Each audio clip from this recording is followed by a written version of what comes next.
Seja bem-vindo ao canal Sermões Expositivos de Romanos a Apocalipse.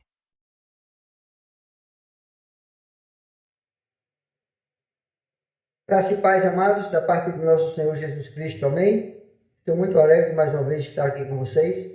Desta feita, quero trazer um pequeno estudo sobre um panfleto que criamos, um folheto que criamos para evangelizar, para cumprir com o ID de Jesus, ide por todo mundo, pregai o evangelho a toda criatura. Eu sou Sérgio, como os amados já devem conhecer, e hoje eu gostaria de trazer um pequeno estudo sobre este folheto. Nós criamos esse folheto para evangelizarmos. Nós temos aqui a capa do folheto e aqui no caso seria a parte de trás do folheto, Pecado e graça. E é sobre esse folheto que queremos falar um pouquinho neste momento para todos. O tema que nós poderíamos dar para esse folheto é o caminho da salvação, A estrada de Roma, o caminho da salvação. A carta de Paulo aos Romanos, meus amados, é um tratado teológico mais profundo sobre o Evangelho. Paulo, de uma maneira maravilhosa, fala do Evangelho. Eu não vou dizer como recebido de Deus, porque foi recebido de Deus, mas de uma maneira tremenda, de uma maneira espiritual e ungida, para que nós hoje pudéssemos desfrutar desse tratado, dessa carta de Paulo aos Romanos, que é maravilhosa. O apóstolo Paulo apresenta o estado do homem sem Deus, a justiça que vem pela fé e o amor redentor de Cristo. Os versículos que estudaremos, são 6 versículos, formam uma sequência que revela o plano da salvação, desde o reconhecimento do pecado até a confissão de fé, que leva à vida eterna. O primeiro versículo que vamos ler se encontra, vamos falar do pecado, 3 versículos que falam sobre o pecado, se encontra em Romanos capítulo 3, versículo 23, que diz assim: porque o salário do pecado, porque todos pecaram e destituídos estão da glória de Deus. Romanos 3, 23. O apóstolo Paulo aqui fala todos pecaram. Meus amados, quando fala que todos pecaram, é todo ser humano, todo homem que foi nascido de homem e de mulher é pecador. Já nasce no pecado. Por que eu falo nascido de homem e de mulher? Porque existe um que nasceu só, gerado pelo Espírito Santo, do ventre de Maria, Jesus Cristo, e esse nasceu sem pecado e morreu na cruz sem pecado, para perdoar os meus e os seus pecados, e ressuscitou ao terceiro dia. O único que não pecou. Todo ser humano que você conhece pecou. Todo ser humano que você ouviu falar pecou. Maria, mãe de Jesus, pecou. O padre pecou. O papa pecou. O pastor pecou. Eu sou um pecador. Você é um pecador. Todos pecaram. Nesse versículo, Paulo declara uma verdade universal: todos pecaram. Ninguém está isento. A palavra pecado significa errar o alvo da santidade de Deus.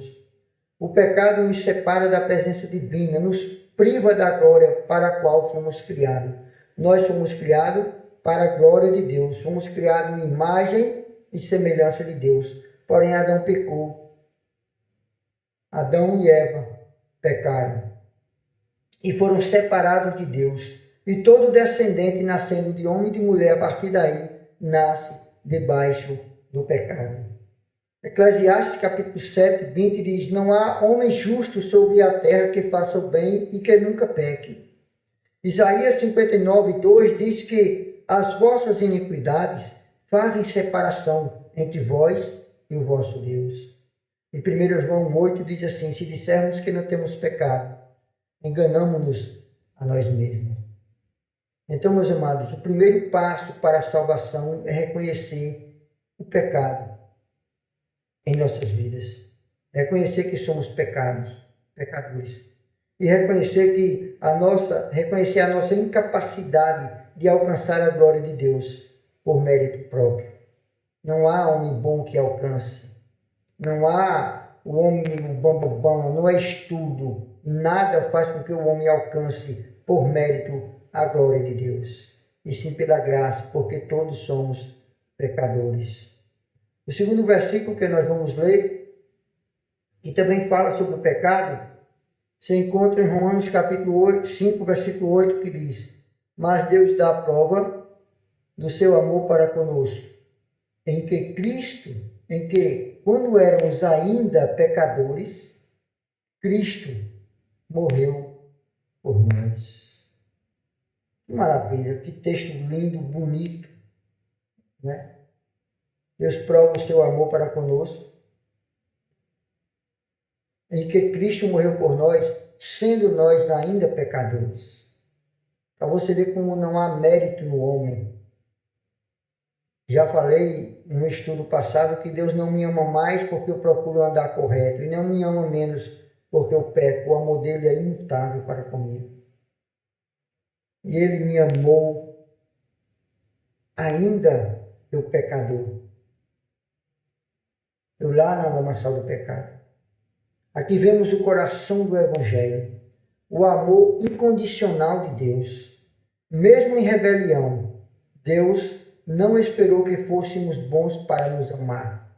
Cristo morreu por nós quando ainda éramos pecadores.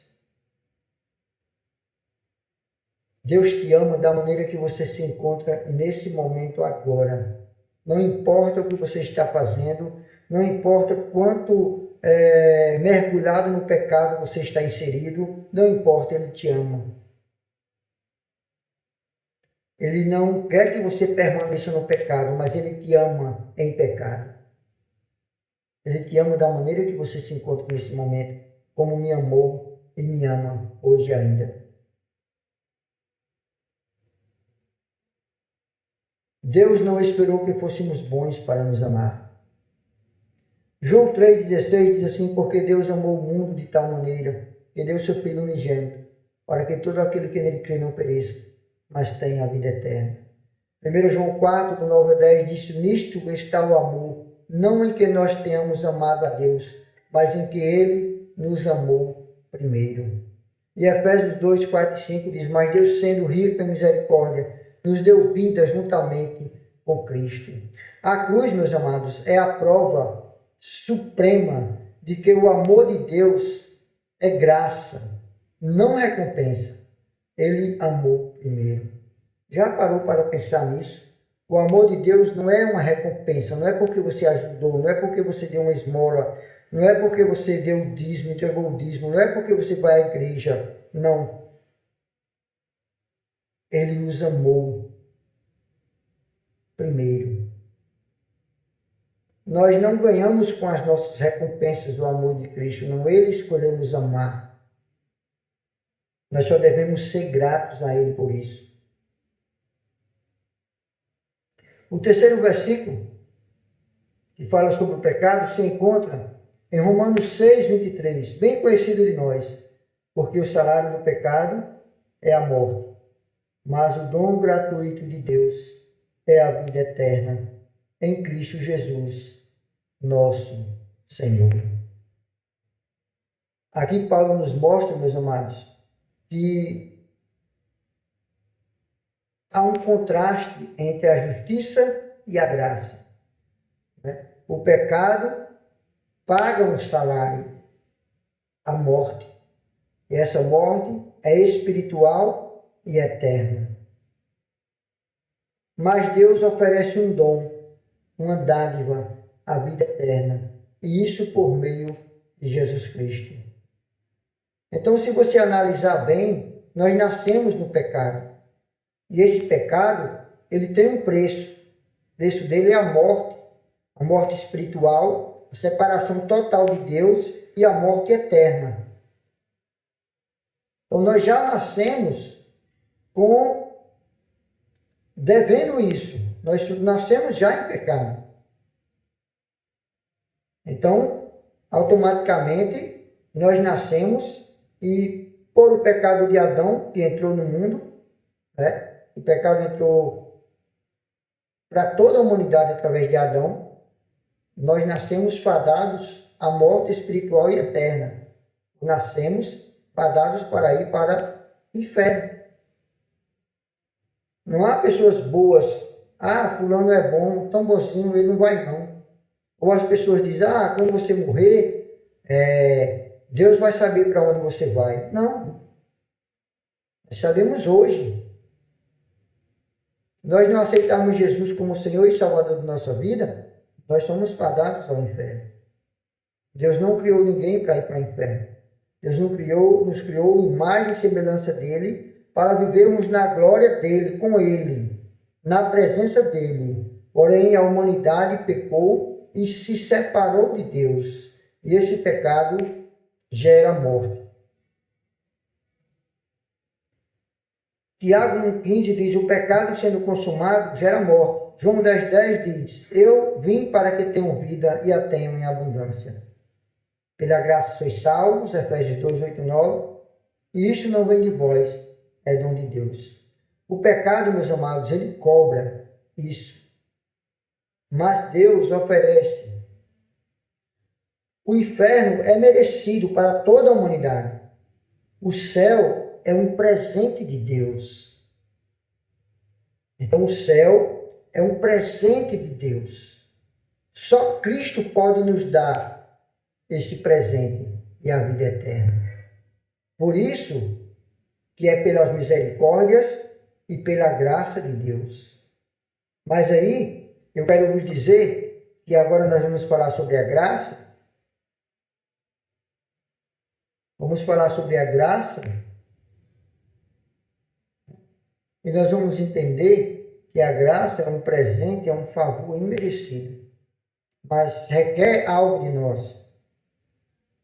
Romanos 10,9 diz assim, porque se com a tua boca confessares a Jesus como Senhor, e em teu coração creres que Deus o ressuscitou dentre os mortos, serás salvo. Olha só, que promessa maravilhosa, viu? A fé verdadeira tem duas dimensões, coração e confissão. Porque se com a tua boca confessares, confissão, a Jesus como Senhor, e em teu coração creres que Deus o ressuscitou dentre os mortos, será salvo. Então, a fé verdadeira tem duas dimensões, o coração, qual nós cremos, e a boca, qual nós confessamos. Crer que Deus ressuscitou Jesus é aceitar a vitória final sobre o pecado e a morte. Confessar que Jesus é o Senhor é submeter-se ao seu governo. Se eu confesso com a minha boca que Jesus Cristo é o meu Senhor, automaticamente eu tenho que agir, dar testemunho de práticas desse governo dele. Eu creio no meu coração em Jesus e confesso que ele é o meu Senhor. E eu tenho que praticar tudo aquilo que ele ensinou. Vou procurar praticar o que está na tua palavra. João 11,25 diz, eu sou a ressurreição e a vida.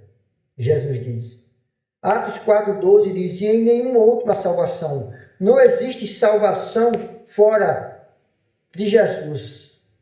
Maria não salva, o pastor não salva, o padre não salva, o papa não salva. Imagem de escultura não salva. Não existe em nenhum outro salvação, só em Jesus Cristo.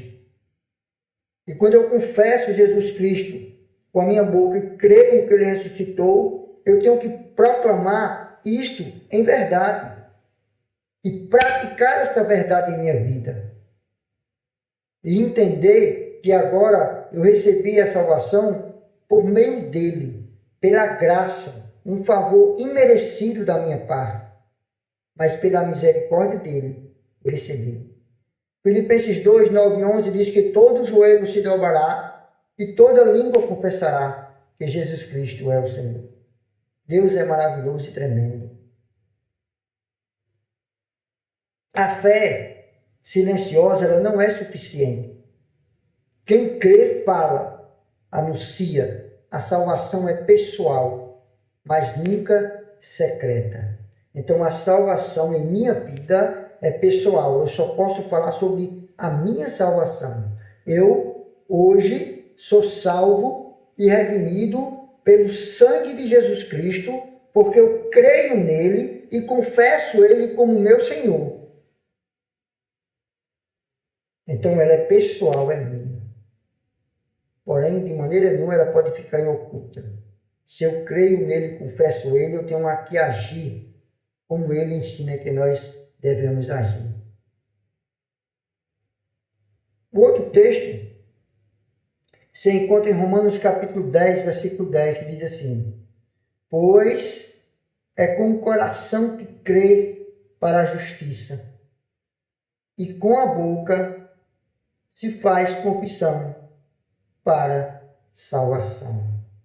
Interessante que muitas vezes, eu não sei se você já ouviu a pessoa dizer,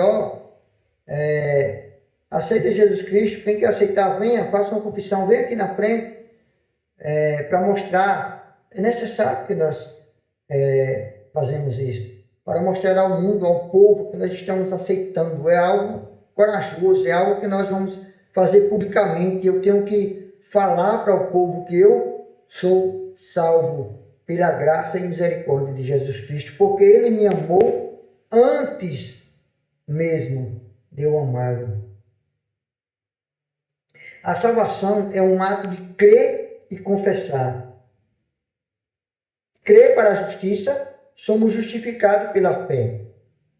A partir do momento que eu creio, eu sou justificado diante de Deus, porque eu passo a ser coberto pelo sangue de Jesus, o Cordeiro de Deus que tira o pecado do mundo. Não por merecimento meu, mas porque eu creio no seu Filho e confesso ele como meu Senhor e meu Salvador. A glória dele eu não dou a outro, é só dele. É dele, por ele e para ele. Ele não divide a sua glória. Não pode haver restício da minha parte e entender que existe um outro caminho ou um outro Salvador. Não, Jesus Cristo é o único Senhor e Salvador da minha vida. É o único caminho, a única verdade e o único que pode me dar vida. Crer para a justiça, somos justificados pela fé. Confessar para a salvação, declararmos publicamente nossa aliança com Cristo. Não devemos nos envergonhar do Evangelho. Devemos declarar. Como declarar? É abrindo a boca para o mundo dizendo, eu sou crente não. É testemunharmos daquilo que ele ensinou, pregarmos a verdade, vivermos na verdade, praticando justiça e orando pelas pessoas, para que elas também conheçam essa palavra, porque a palavra de Deus, o conhecimento dela nos leva para a verdade. A fé verdadeira gera confissão e testemunho. Quem foi alcançado pela graça dela declara com alegria. O último versículo que vamos ler do nosso folheto se encontra em Romanos capítulo 10, versículo 13, que diz assim: porque todo aquele que invocar o nome do Senhor será salvo. E aqui, meus amados, maravilhosamente há uma verdade que Paulo fala, uma meta do homem, todos. A promessa de Deus, ela é universal. Todo aquele que invocar o nome do Senhor será salvo. Não importa quão mergulhado no pecado uma pessoa esteja, não importa quão bonzinha e correta uma pessoa seja, todo aquele que invocar o nome do Senhor será salvo. Todo. A salvação é para todos. Não há distinção de raça, posição ou passado. Não é o seu passado que vai dizer que você merece ou não, que ninguém merece a salvação. É pela graça. O Evangelho é para todos que clamam com fé. Joel 2:32 diz assim: e acontecerá que todo aquele que invocar o nome do Senhor será salvo. Que maravilha! Atos 2:21 diz, Pedro cita o mesmo texto no dia de Pentecostes, né? Pedro mesmo, quem invocar o nome do Senhor será salvo. E João 1:12 diz, a todos quantos o receberes, deu-lhes o poder de serem feitos filhos de Deus. Que maravilha! O convite de Deus está aberto para todos, mas é necessário invocar e responder. O chamado é universal, mas a resposta é pessoal. Gostaria que você prestasse muita atenção nessa palavra.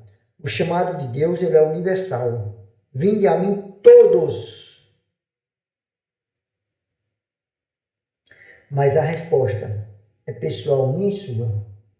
E aceito o Senhor. Minha e sua. E como aplicação para as nossas vidas, meus amados,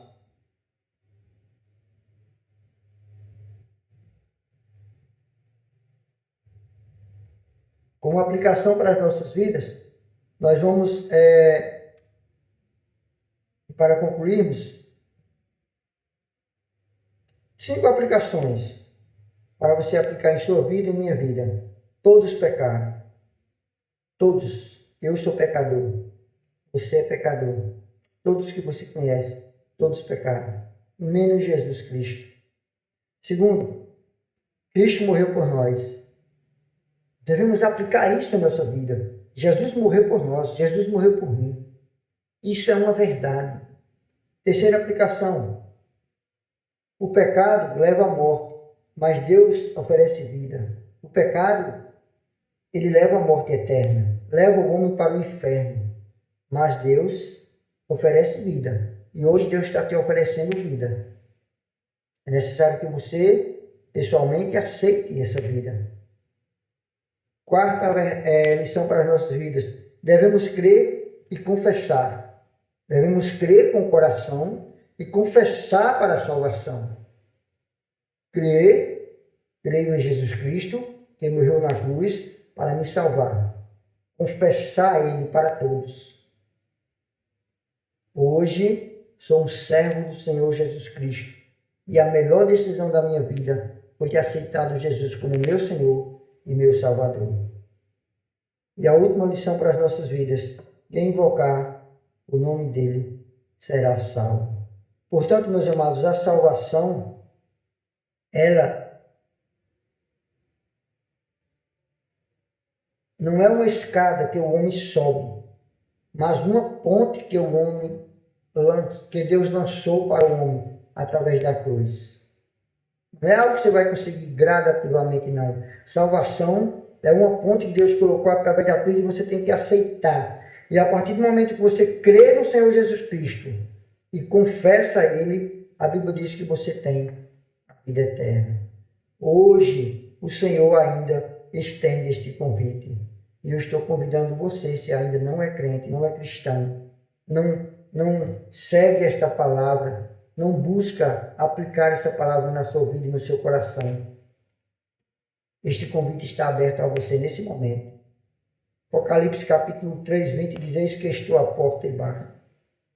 Para concluir, meus amados, a estrada romana termina diante da cruz. Quem reconhece o pecado, aceita o amor de Deus em sua vida. Quem reconhece o pecado, aceita o amor de Deus em sua vida.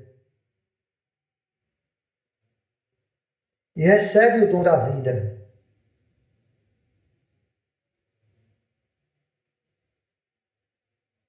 E confessa ao senhorio de Jesus.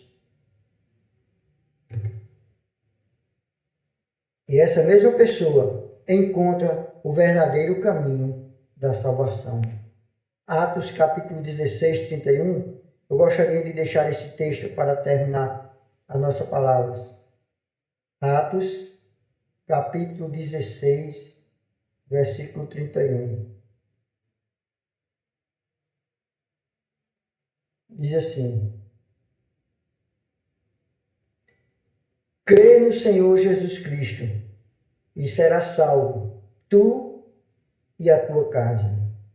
Vamos orar para que nós possamos concluir o estudo desse folheto, né? Que Deus possa, sim, estar abençoando todos vocês e que possa ter entendido esta mensagem. Deus maravilhoso, obrigado pela tua salvação, que é uma dádiva, que é pela graça, através do sangue de Jesus Cristo, ó Pai. Que este convite, ó Pai, possa alcançar, ó Deus, através desta palavra, muitos corações, ó Deus. Que nós possamos confessar, ó Deus, a Ti, Senhor, como Senhor e Salvador de nossas vidas. Em nome de Jesus. Amém.